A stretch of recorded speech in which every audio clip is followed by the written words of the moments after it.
안녕하세요. 온라인 스판스팀의 유재입니다. 안녕하세요. AB자사운영 이재욱입니다. 저희들 둘이서 이렇게 하는 게 정말 오래간만인데요. 일단 이번에는 몇 가지 이벤트들이 있습니다. 가장 중요했던 게 지난주에 미국의 대선이었고요. 그래서 트럼프 후보가 당선이 됐는데 채권 시장은 먼저 말씀드리면 사실은 국채 시장의 반응이 조금은 뜨거웠어요. 안 좋은 방향으로 뜨거웠어요. 그래서 국채 금리가 계속 좀 오르고 있고, 가장 큰 이유는 새로운 행정부가 이러저러한 이유로 감세를 한다든지 또 재정 지출을 많이 늘린다든지 그런 것들이 국채의 공급으로 이어질 수도 있고, 또 관세를 매긴다든지 아니면 이민 정책이라든지 이런 것들은 또 물가에 부정적으로 작용할 수 있기 때문에 그게 국채 시장에는 좀 부정적이지 않느냐라는 게 시장에서 회자가 되고 반영이 돼서 국채 금리가 튀어 올랐는데요. 주식 시장 같은 경우는 어땠나요? 일단 주식시장 같은 경우는 결과부터 말씀드리면 지난주에 대선 이후에 굉장히 좀 강세장을 보였는데요. 근데 강세장이었다고 해도 이게 전 세계적으로 전반적으로 그렇다기보다는 좀 지역적으로 나뉘었습니다.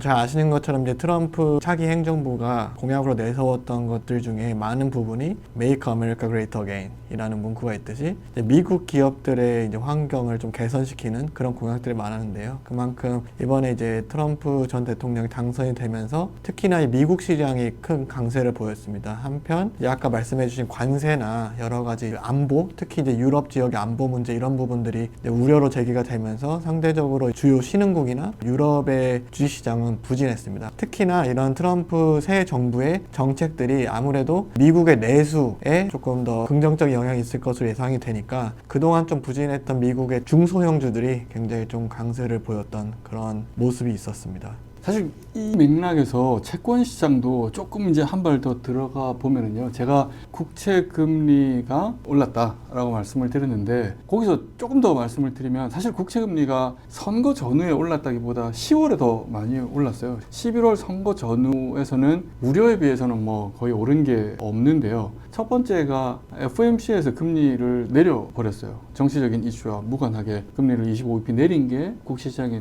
긍정적으로 작용을 해서 선거 전후에는 사실상 별로 안 올랐고요. 또 하나 특징적인 부분은 아까 이제 미국 얘기하셨고, 뭐 미국 경제 기업 뭐 이런 같은 맥락으로 하이힐드 시장하고 미국 IG 크레딧 같은 경우에는 국채하고 조금 차별화되는 모습이었어요. 그래서 최근 뭐 한 일주일 보더라도 국채 같은 경우에는 약보합을 보이는 반면에 크레딧 채권들이나 하이힐드 채권들은 강보합세를 보였거든요. 그러니까 국채냐 크레딧이냐에 따라서 좀 차별화를 보였다라는 게 이제 채권 시장에서도 특징이라고 말씀드릴 수가 있겠습니다. 근데 제가 이런 이벤트들을 보면서 사실은 뭐 매번 되풀이 되는 거긴 하지만, 이런 대선 같은 이벤트 또는 다른 정치적인 이벤트들, 이런 정치적인 이벤트들이 있을 때마다 과연 투자자들이 포트폴리오를 또는 내 투자 자산을 그 이벤트 직전에 이렇게 될 거야 라고 예상해서 바꾸고, 또 이벤트가 끝나고 나서 이렇게 됐으니까 이렇게 바꿔야지 라고 바꾸는 게 과연 옳은 투자인가 라는 거에 대해서 저는 약간 의구심이 있거든요. 주식 같은 경우에는 어떤가요? 이 이벤트에 따라서 포트폴리오를 조정한다거나 투자 자산을 조정하는 게 맞다고 생각하세요? 아니면 어떻게 생각하세요? 일단 제가 생각했을 때 이제 주식 투자자분들도 당연히 이런 큰 거시경제적 이벤트에 반응을 하신다고 저도 생각을 하고 있는데요. 결론부터 말씀드리면은 제 생각에도 이런 이벤트, 특히나 이런 큰 거시경제적 이벤트에 따라서 결과에 따라 포트폴리오를 극단적으로 이 테마에 맞춰서 조정하거나 이 매수 매도 타이밍을 빈번하게 조정하는 것은 포트폴리오 자체의 위험을 증가시키는 일이라고 생각을 합니다. 물론 이 미국 대선이 굉장히 큰 이벤트이고 단기적으로 변동성이 생길 수 있지만은 그러한 부분에 대해서 뭔가 극단적으로 포트폴리오 조정을 하기보다는 큰 그림에서 이 미국의 대선으로 인해서 어떠한 정책적인 변화가 생길 건지를 좀 면밀하게 들여다보고 그러한 부분을 개별 기업의 펀더멘털 분석에 포함을 시켜서 작용을 시키는 것이 올바르지 않을까 생각을 합니다. 뭐 예를 들자면 이번에 트럼프 대통령이 당선이 돼서 한 가지 이제 극단적으로 좀 움직이는 업종이 에너지 업종 같은 부분이 있을 수 있는데요. 잘 아시는 것처럼 지난 2016년도에 트럼프 대통령이 당선이 되면서 친환경 에너지에 대해서는 굉장히 부정적인 견해를 가지고 있었고 또 정책도 있었기 때문에 이번에도 이 트럼프 대통령이 당선이 되면은 아무래도 그쪽 분야 아니면 그쪽 업종의 테마는 좀 어렵지 않느냐 해서 극단적인 좀 트레이딩이 이루어지고 있는데, 사실 그럴지 않을 수도 있고 아직까지 그런 부분을 그렇게 극단적으로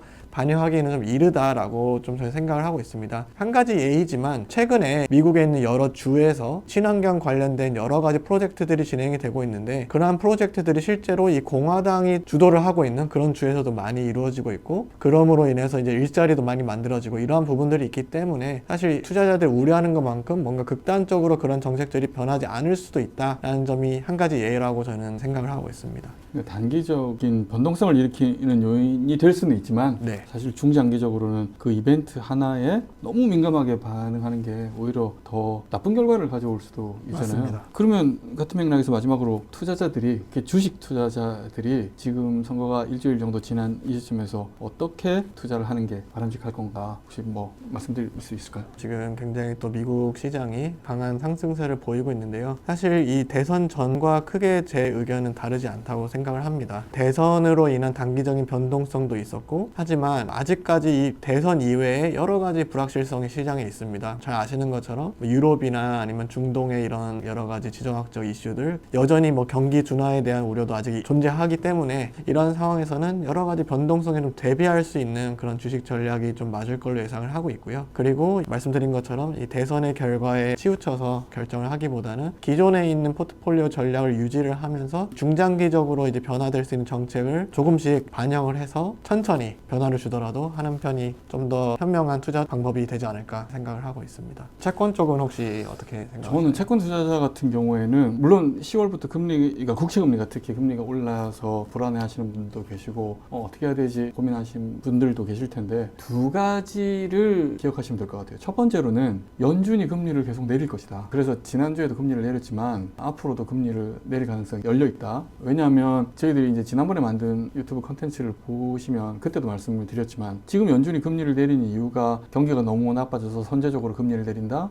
아니면 리세션 위기가 닥쳐오기 때문에 금리를 내린다? 이게 아니거든요. 그래서 그동안 너무 정책금리가 제약적인 수준에 머물러 있기 때문에 이거를 어느 정도 걷어낼 필요가 있다. 그래서 중립금리 수준으로 갈 필요가 있다라는 목적이 더 크거든요. 중립금리 수준이 도대체 얼마가 될 것인가는 사실 의견이 다 갈릴 수가 있겠지만 저희들은 아무래도 4% 밑으로 와야 되지 않느냐, 기준금리 기준으로 봤을 때. 그러면 지금 현재 수준에서도 정책금리가 계속 내려갈 여지가 있다. 앞으로 내려갈 것으로 보인다라는 게 첫 번째고요. 두 번째로는 금리를 계속 내리는 과정이 물론 대선 전보다 그럼 조금 느리게 내리는 거 아닌가? 뭐 이렇게는 생각할 수 있겠지만 결국 채권이라는 건 중장기적인 마라톤 같은 경기거든요. 그래서 그 기간 동안에 이자를 제가 계속 축적하는 과정이라고 생각하면 이렇게 금리가 가파르게 내려가게 되면 캐리는 낮아지고 자본 차익은 늘어날 텐데 시간에 걸쳐서 천천히 내려간다라고 하면 자본 차익은 적을 수 있어도 그 기간 동안에 안정적으로 캐리는 계속 늘어날 수가 있거든요. 그래서 채권이 결국에는 캐리를 누적하는 게임이다 라고 좀 마음을 편안하게 생각을 하시면 지금 현재 채권 투자하는 것도 저는 나쁘지 않다 그렇게 생각을 합니다. 저희들이 최근 시장 상황에 관련해서는 이 정도까지 말씀을 드렸고요. 나중에 연말이 됐든 연초가 됐던 2025년을 앞두고 저희 얼라이언스 버닝스틴이 주식, 채권 각각에서 어떤 뷰를 가지고 있고 또 어떻게 시장을 전망하고 있는지 또 다음에 같이 말씀드리도록 하겠습니다. 네, 고맙습니다. 네, 감사합니다.